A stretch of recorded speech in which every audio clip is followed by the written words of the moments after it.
Hello and welcome back to the channel. Welcome to another episode of TEW 2020 WWE with something a bit different. Taking a little break from the actual series post SummerSlam. And in this episode is another edition of What Could Have Happened. We did a previous episode after WrestleMania 38, and now we're doing one post SummerSlam 2022 here. About 5-6 months later, just because so much has already change that could have happened. I thought, why not? And so, I don't have a script for this, I'll warn you, so I feel like this is going to be all over the place, and I apologise for that, but it is what it is. And so, let's just jump right into it whilst my memory's fresh, with starting at number 6 here, and it is Cesaro is next in line to win the big one. Now, yeah, at a point, I couldn't tell you when all this changed. I can try and estimate if you want. Chad Gable was always going to be WrestleMania. That was set in stone. That's what I wanted. It went lovely, I thought. But then, Orton was going to go to Raw, and I wanted to get Gable to Raw as well. And so he had to lose the NXT Championship. So the plan was always beat WrestleMania, give him another defense post-Mania, and then in May, he drops the title ready to jump over to Raw. Nice, lovely, beautiful. Is that what he did, though? Yeah, we did. He dropped it there, and then he actually went to Raw in June. So that was fine. But who he was going to lose to did change. Because originally, I ran through some ideas in my head, and the original one I landed on was Cesaro. Cesaro is NXT champion. Him and Gable having this kind of built-in history already a little bit. All the way back to episode 1, WrestleMania 37. Cesaro losing his European Championship to Chad Gable. And the history coming into that match, having off-camera night to explain, and post that match, having some more fights for it. Built-in history. Cesaro's a good guy now. The two earning each other's respect, going at it for the NXT Championship. Would have been nice. And Cesaro winning the big one, getting his little run at the top of NXT. Cesaro, yeah, not up to much, is he? I apologise for that, but, it is what it is. And plans did change when LA Knight showed up. Because LA Knight obviously wasn't in my plans when I started playing this save in bloody June 2020, was he? But then he came to NXT, and around, if I'm estimating, September, October last year, is when I decided, okay, we're bringing in LA Knight. And from there, he did well. He had his match with John Cena at Mania. And then it was, where does he go from here? He's beat John Cena at Mania. He's left the Bullard brand. What does he do next? I wanted to give him a championship. Universal and WWE we'll get into later, but they were busy. So what was there? NXT. And I think I've enjoyed his NXT stuff. I think he's done well over there. And so, unlucky Cesaro, but I'm still pretty okay with this. But then we jump to number 5, and it is Xavier Woods' US title dominance continues. Xavier Woods had a good United States title reign, I thought. He won at Armageddon, had his heel turn, New Day triple threat at Mania, and then he loses at a SummerSlam. Originally, his US title reign was going to Mania. Next Mania, Mania 39. Original plans was he's going to hold it for, was that 15 months? Before losing it to Tyler Breeze. Always going to be Tyler Breeze in my head. It just makes sense. Woods and Breeze. But yeah, plans changed mainly because I feel like, I don't know if run out of steam is the word, but run out of challenges is probably a better one. He literally didn't defend his stuff like a pay-per-view or two at the end just because I could not find or think of any more challenges. And on top of that, Tyler Breeze's push came a lot easier because Control were introduced and they needed a feud. And so I went with Tyler Breeze because that feud, could see him over a month or two and build him up a bit heading into this match. And so it just made sense to bring it forward, do it here. No point trying to stretch it out needlessly. That's just a waste of time at the end of the day. And so, yeah, in the end, Xavier Woods' US title reign cut down quite a bit. Ending in August rather than next March, but still, he's had a good title reign. I thought he's had some good matches, done some good stuff, good promos, built up quite a lot, and he's ready to just go off and do stuff away from the US title now. So I still think, hopefully, he should be fine. Fingers crossed. Fingers crossed on that one for Xavier. And Tyler as well. Doing well, built up quite nicely, and yeah, new US title reign, and I'm a lot more solid in my US plans now. So it probably won't be popping up in what could have happened post WrestleMania 39, because I'm pretty certain with what I want to do with that. But still, jump over now to number 4, and number 4 is the reign of Io Shirai. Now, I'm going to shock you here. Originally, I didn't plan Io Shirai having a giant scandal where she's a massive international drug dealer and her popularity nukes down by about 20, 25, 30. Shockingly, I didn't plan for that. And so when that happened, I had to think very quickly on the fly. Now, we were heading into Io versus Naomi and Alexa versus Mandy, so, you know, Io vacates the belt, merged those, triple threat, went with Alexa for the title, which is crazy because originally Mandy was going to beat Alexa, but in the end Alexa, in that situation, does win because I didn't want to just hotshot the title to Mandy like that. Give it to Alexa, and yeah, we got here. In the end, Io did return because I wanted Io back. You know, I had to lose her and change plans a lot, but still, I wanted her back, so she did come back. Her and Alexa at SummerSlam. You know the story. But yeah, the original plans for Io, which I feel okay saying now, was she was going to hold that title, believe it or not. She would be Women's World Champion post SummerSlam. She wouldn't have lost it in the meantime. She would still be Women's World Champion, and she would be holding that belt. Okay? Because the plans in my head were Io Shirai has her reign of dominance. And I maybe I go into this in another video, because I wished this could have happened. Yeah, she was going to hold that belt. She was going to hold it. Your plans change so much, and it makes me sad, but we move. I'm happy with the plans I'm with now.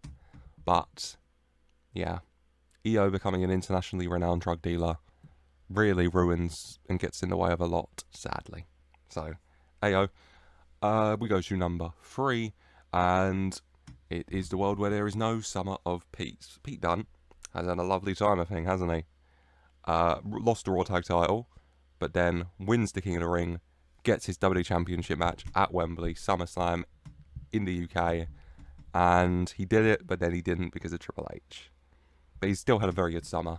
I don't know if summer of peace is the word, but he still had a very good summer, this big push to push him forward to the future. Not in the plans originally, though, because I'll go into this again even more down the line, but yeah. When I set on SummerSlam in the UK, obviously I realised we need someone, don't we? We need an English guy. And Pete Dunne was the one who popped up because he was doing a lot already with Matt Riddle and all that, so yeah, he did get his match in the end, but in the end this was meant to be just a defence. It was meant to be just a match, a defence. It wasn't even going to be the main event. The main event of SummerSlam originally was going to be the Universal title, Lesnar, Lee and Reigns. But Pete had the story, English, WWE Champion, Wembley, and so he did get into the match. And yeah, I'm very, very happy. much prefer the story we're doing and we've done with Pete Dunne than any original plans, because there was rough plans, names thrown in there, but none quite like Pete. So I'm much happier in this world with Pete Dunne getting his SummerSlam match at Wembley for the WWE Championship against Kevin Owens. But it wasn't always Kevin Owens, as we jump to number 2, Money in the Bank winner and WWE Champion Andrade. Yes, Andrade. When I originally made these plans in 2020, it was Andrade who was going to win Money in the Bank, and then Andrade who was going to get the WWE Championship at Money in the Bank with Triple H's assistance. Andrade has still aligned with Triple H. He's still in the Chosen, but he isn't WWE champion, obviously. But that was the original plan. It was going to be Andrade on top. Kevin Owens also in the group, but not WWE champion, obviously. So what changed? Well, it was still Andrade for a long time. Honestly, I was still changing in my head constantly between Andrade and Owens heading into booking Money in the Bank. You know, weeks, days before, I was still kind of wrestling with that decision. And I went with Kevin Owens in the end just because he won me over. It was multiple things. It was real life Kevin Owens killing it constantly. Jesus, he's so good. And it was also in-game Kevin Owens killing it. Because obviously he had his injury last year, which wasn't planned. He was just going to fight Kyle O'Reilly for the United States title at SummerSlam, and then I'd find something else for him. But he got injured. Then he came back with a vendetta for the Undisputed Era, and he fought his way through, and I just really liked that story. And he had his match at the Rumble with Adam Cole, and they got a 100, and that is probably going to be match of the year. It's my only 100 still. And Kevin just constantly blew me away. He was going to be Raw Tag Team Champion at WrestleMania, but then the Broserweights got added, and I gave them the titles instead. And so he fought his way with performances, with this massive rising pop into the program with Adam Cole, and then he was going to get the Raw Tag title, but I took that away from him, and I just knew he deserved something. He deserved something. He was too good to just let him go to waste, And so I decided Andrade's amazing. Andrade's putting in incredible in-ring performances and everything, yes, but Kevin Owens, it's time for him to be world champion again. And I'm a big fan of Andrade, but I do think Kevin Owens was the right choice, and I am happy with that. Giving him Money in the Bank, giving him his second world title reign, his first WWE Championship reign, I stand by it. I think it was the right choice, and I am pleased with it. Unlucky Andrade, close, but no cigar. But yeah, Kevin Owens, chosen over Andrade on this occasion. Before finally, with number one, the WWE Championship plans changed a lot, of course, but not nearly as much as the Universal Championship. Because the current subject is subject to change, but Jesus Christ, did it change a lot. We settled on the end in Roman Reigns, but how did we get there? Now, the WWE Championship plans were more solid. I mean, it was Andrade and it changed, but still it was more solid. The Universal Championship plans, Jesus Christ, has that been up in the air for a long time? Where do we start? We start, I'd say, with Chad Gable. Chad Gable having this rise with Randy Orton, being the man to beat Karrion Kross, becoming NXT champion, getting that big moment, and then I wanted him to lose it in May, but then what comes next? And an original idea I had was Chad Gable becoming Universal champion, because the NXT Championship's good. I treat that as like a big title, obviously, but the Universal Championship is a step above, in a lot of minds. So, yeah, originally, Chad Gable was a name in my head saying, I need to do something with the Universal Championship. What do I want to do? Why not give it to Chad Gable? A big push from me, because I pushed him heavily. I'm sure you've all realised that. I like Chad Gable a lot. And so I thought, why not do it? His first Universal title run, give it to him here. Beautiful. He's had stuff with Keith Lee in the past, draw on that a little bit. Lovely. But no, I decided not to do that. Okay, I decided Chad to Raw, keep him with Orton. Lovely. So what do I want to do with the Universal Championship? Now, the WWE Championship is doing its own thing. I wanted to do something different with the Universal Championship. And one thing I wanted to book was this kind of dominant, long title run. And so we find our way here with who do I want to do that with? And then the first name that popped in my head was Parker Boudreaux. Now, the original plans with Parker would have been Paul Heyman ditching Bullard, not aligning with Brock Lesnar, but he does continuously tease he has found a new worthy client, the next big thing. And he would announce that he is entering this client into King of the Ring. And then Parker would debut in July. He would win King of the Ring. He would go to SummerSlam and he'd win the Universal Championship. So he'd become Universal Champion 60 days after his debut. So he would have broke Brock Lesnar's record for the fastest climb to a World Championship. He'd be Universal Champion, and God would he hold it. The plans from that would go for Parker's dominant run. WrestleMania 39, the logical match, Parker Boudreaux versus Brock Lesnar. Parker would beat him, get the win over Brock. Nice moment. Parker comes out on top. The God Destroyer still reigning, and then eventually we'd go forward, and it would be like he would lose it at WrestleMania 40. I don't know who he'd lose it to. I think the match idea that was in my head at the time was a big fatal four-way match in the end, like Parker versus Angel Garza versus Chad Gable versus Keith Lee, and he'd lose it to one of them. I'm not sure which, but yeah. One of the original ideas that stayed for a long time, I'd say, was Parker Boudreaux with that Universal title reign from SummerSlam August 2022 till March 2024, so a real long one for him, but that changed. I decided not to go with that. He became Happy Harland in the end, so yeah, even more so than Andrade, plans changed a lot for you, Parker, I'm sorry.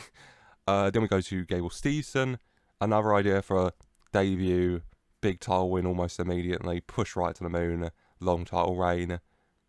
Decided not. Gable's not even here, is he? He hasn't even debuted, but we move. In the end, though, all these things, I decided, look, Roman Reigns. Roman Reigns has beaten The Rock at WrestleMania. What does he do now?